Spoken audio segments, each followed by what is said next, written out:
This morning's motivation comes from Michael Hayatt. Michael Hayatt is a British-born actor, now performance coach and leadership mentor. And she happens to be of Jamaican heritage. I thought that was interesting. I like to do a little digging on the person whose quote we're going to use today.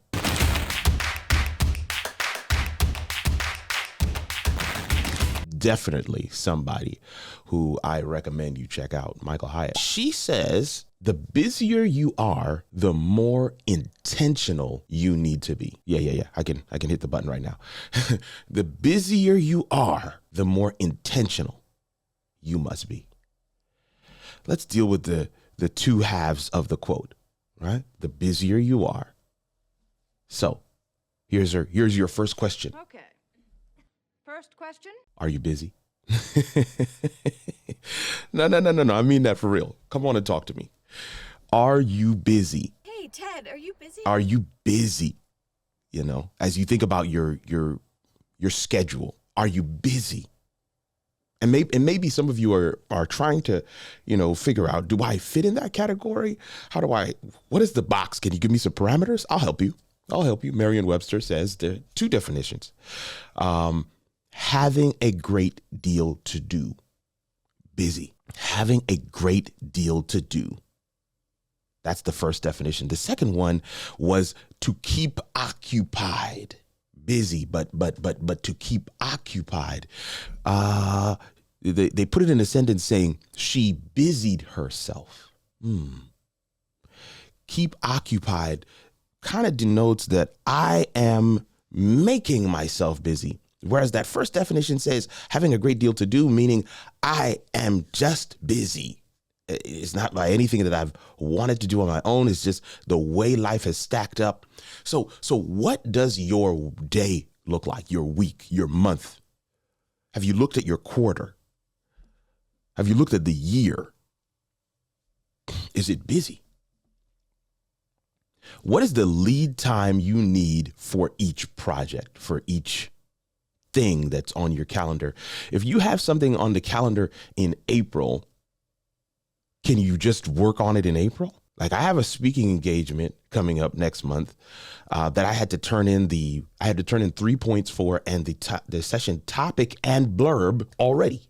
I have to be intentional about actually completing the mile markers, if you will, that are leading towards that project. What is the time cycle of your regular projects and client deliverables? I shared with you that every podcast episode has its own little cycle. There's a set of things that you have to do in order to be ready for the next one. And it's almost like a recurring wheel. And you want to make sure, if you're trying to fit it all in, that you are intentional. What is the lead time you need for each project? What is the time cycle for regular projects and client deliverables?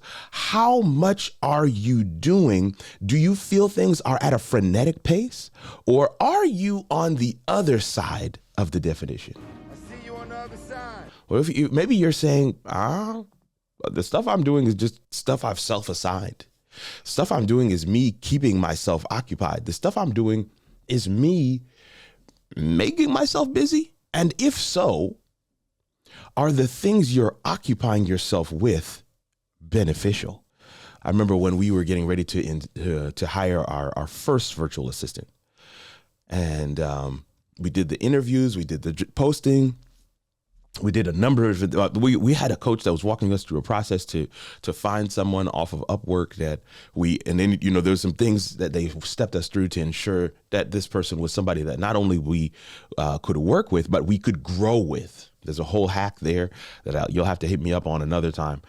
Maybe come to the coaching corner with Kirk on Wednesdays at noon, and we'll be able to talk about that. But I remember after we had selected a candidate and we were going to give her an offer, which she subsequently accepted, we had to then delay her start time by 2 months because we had nothing in place. We didn't have our SOPs set up. We didn't have infrastructure set up for her to be able to take emails and respond to emails, for her to be able to help us in some of the things that I needed, some of the things that my wife needed. We had nothing set up. We had no mechanism through which she could actually assist us. And the reason why I share this story is because there was downtime when we started this thing out where we weren't busy.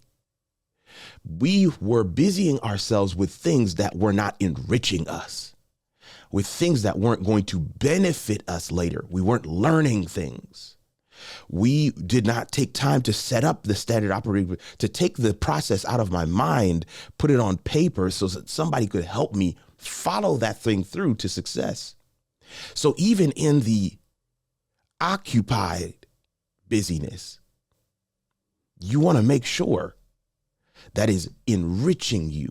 Yeah. If you answered yes to that second definition, you want to ensure what you are busy with is beneficial.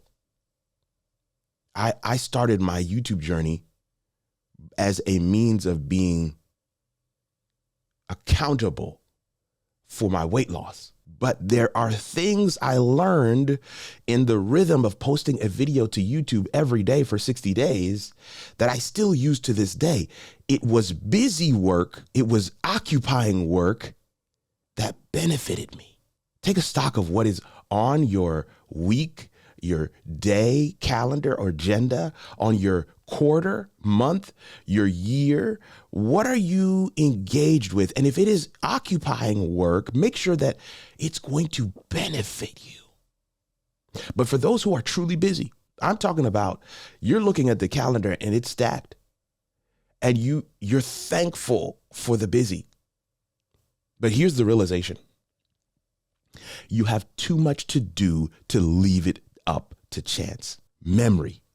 You have too much to do to leave it up to routine. You need to be intentional. And that's what Michael Hayatt is sharing with us today. The busier you are, the more on your plate, the more that is required of you, the more intentional you must be. And intentional simply means done on purpose, deliberate. The busier you are, it means that you need to plan ahead. It means you need to strategize. That's a whole other word for being intentional. The busier you are, it means you need to think critically. It means you need to pace yourself. It means you need to ensure there's time for innovation. The busier you are, it means that every next project you bring on your plate, you need to first count the cost before accepting it. The busier you are means you will now need to set some expectations for your team, for the potential client. Well, we normally have a 3-week window, but because of the season that we're in, we won't be able to do this for 6 to 8 weeks. Is that okay with you? The busier you are means you need to take time to decipher. Listen to me. These 3 things. You need to decipher what things are paramount. That those things that are of top priority. Look at everything on your list and decide what is going to have the biggest impact. That's number 1. The busier you are means you need to now start practicing essentialism, which is simply knowing what you and you alone can do or must do, and do that. That's 2. Number 3, the busier you are, you need to chart a methodical, step-by-step path towards the finish line. The busier you are, you need to ensure that the most critical things don't fall through the cracks. That there's a system around ensuring that it all gets done. Michael Hayatt says in our quote for today, the busier you are, the more intentional you must be. Time management and productivity are made so much easier if you know what's important, what you've got to do, and how to get it done effectively. How to get it done effectively. And that, my friends, is your morning motivation.